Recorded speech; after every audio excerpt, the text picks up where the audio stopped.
चांद की परी। बहुत समय पहले एक छोटे से गांव में मीरा नाम की एक लड़की रहती थी। बचपन से ही वो प्यारी और मासूम थी।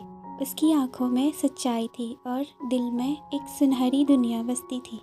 लेकिन गांव के कुछ बच्चे और लोग बिना वजह उसे बदसूरत कहकर चिढ़ाते थे। असल में वो बस उसे नीचा दिखाना चाहते थे। लेकिन हर बार जब कोई उसे बुरा कहता, मीरा का दिल चुपचाप रोता। वो आईना कम और आसमान ज़्यादा देखा करती थी। शायद इसलिए क्योंकि उसे लगता था कि तारे और चांद और बदलते रंग उसकी बातें समझते हैं। एक दिन गांव में एक खास देवी महोत्सव की घोषणा हुई। कहा गया, जो कोई भी देवी माँ के लिए सच्चे मन से कुछ समर्पित करेगा, उसकी मनोकामना पूरी होगी। मीरा ने पहली बार कुछ खास करने की ठानी। उसने अपनी माँ से खीर बनाना सीखा और वो सारी रात जागी। दूध उबाला, चावल धोए, इलायची पीसी और बिना किसी शिकायत के रसोई में मेहनत की। उसके कपड़े खीर की छींटों से गंदे हो गए थे, बाल उलझ गए थे, लेकिन उसके चेहरे पर उम्मीद थी। अगली सुबह वह देवी माँ के मंदिर गई और अपनी पहली बनाई हुई खीर मंदिर में चढ़ाई।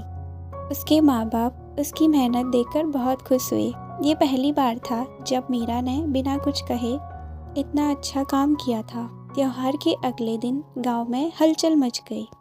मीरा के बाल अब पहले जैसे नहीं, चांदी जैसे सफ़ेद हो गए थे और वो बाल सूरज की रोशनी में किसी चांद की तरह चमकते थे। और उसकी आँख के पास एक छोटा सा तारा उग आया था, जैसे देवी माँ ने उसे अपनी उंगली से आशीर्वाद दिया हो। अब मीरा पहले जैसी नहीं थी।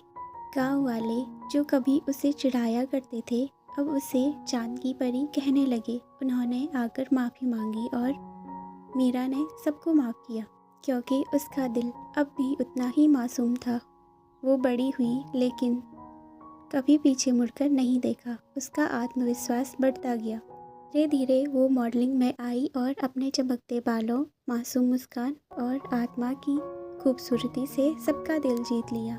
मीरा अब लाखों लड़कियों की प्रेरणा बन चुकी थी। एक परी जिसने साबित किया कि असली सुंदरता सच्चाई, मेहनत और दिल से आती है। और इस तरह बदसूरत कहलाई जाने वाली मीरा सच में चांद की परी बन गई। Thank you so much for watching.